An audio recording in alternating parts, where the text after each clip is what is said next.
নমস্কাৰ বন্ধুসকল, সৰ্বপ্ৰথমে মোৰ অল ইন ওৱান চেনেলটোলৈ আপোনালোক সকলোলৈ স্বাগতম জনাইছোঁ। বন্ধুসকল, আপোনালোকৰ কাৰণে আজি মই আকৌ এটা ভিডিঅ' লৈ আহিছোঁ। ভিডিঅ'টো আপুনি চাই কেনেকুৱা পাইছে মোৰ কমেণ্ট বক্সত জনাব আৰু মোৰ আগৰ ভিডিঅ'খিনিও আপোনালোকে যাতে চায়।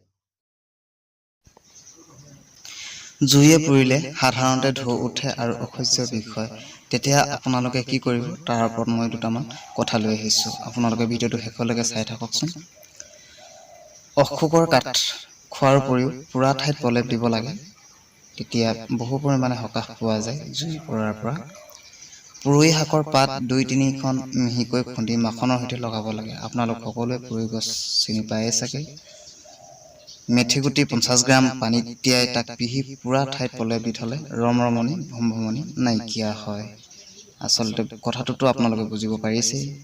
আলু চলক চলক কৰি লগালে ৰমৰমনি ভমভমনি কম হয়। চলক চলক মানে টুকুৰা টুকুৰ কৰি।